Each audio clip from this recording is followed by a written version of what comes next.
Section 3. In one corner of the room is a mass of tangled rope suspended from the ceiling with some sections dangling to the floor. The first of three encountered pieces of work that have a resounding impact on the viewing public. It is step one in one's tracks. How dare it be there dismissed of nothing? It is like arranged chaos that is the confused mixture of varying size of rope dipped in latex looks as though it might collapse in a heap on the floor at any moment. At the same time, it is held up and in place by a series of fine wires and hooks, giving it a strange sense of order.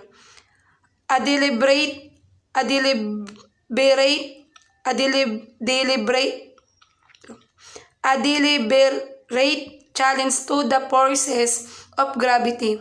It it is a shambles. It makes one laugh. It is play. It is drawing in the air. Maybe it can move or dance about, yet it is hardly there, like something imagined. The materials are cheap and disposal, impermanent, like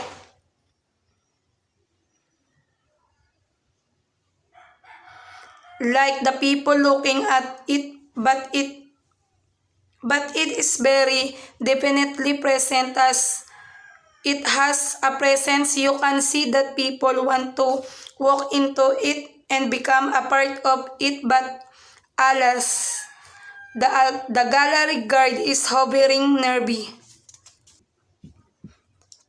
To the left of this piece, running along the wall in two rows on top of each other, is a long series of lidless boxes.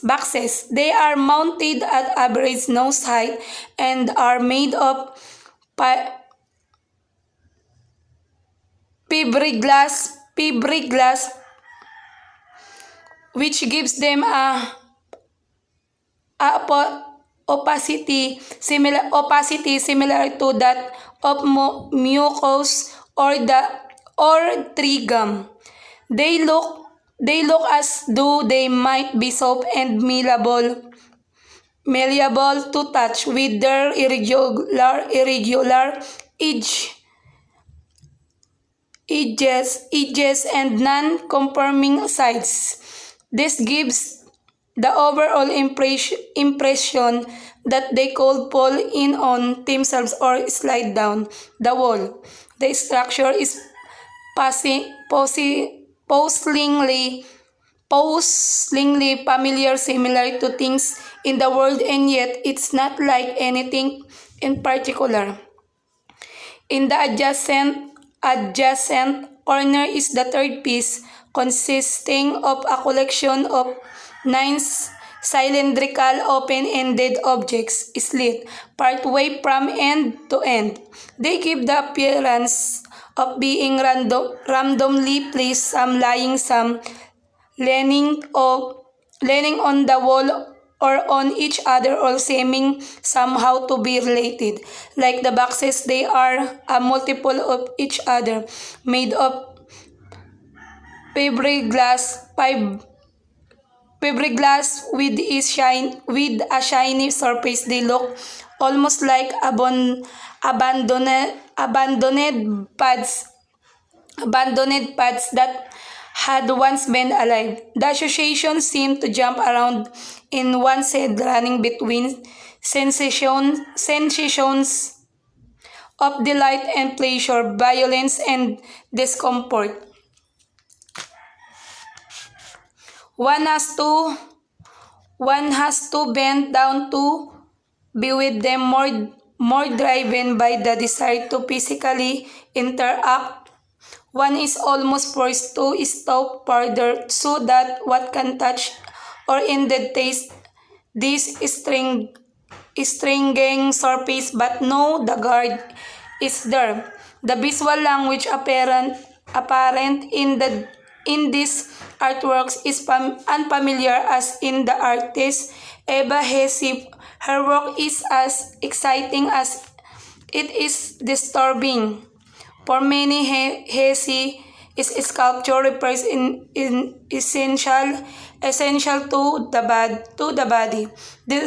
This perhaps does not seem surprising when it is in relation to the body that women are generally assisted. He died of a brain tumor in 1970 at the age of 34. It must be an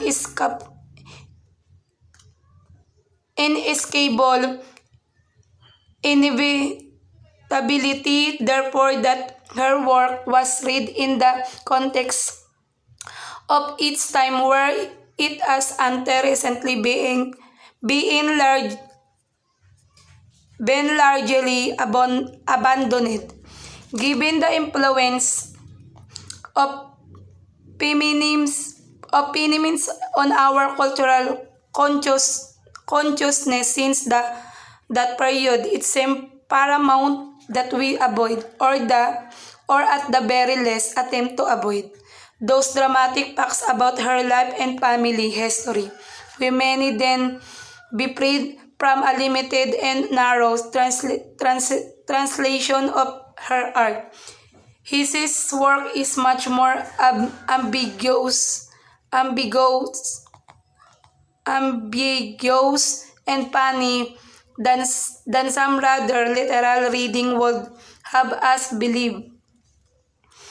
Perhaps it is precisely because her use of metaphor in the work is so subtle that it escapes the one-line definition we sought to employ. We are now more than ever hungry for the cult of personality, while his and others before and since can more than fill that demand. We seem in danger of focusing on the life of the artist and not on the life of the art.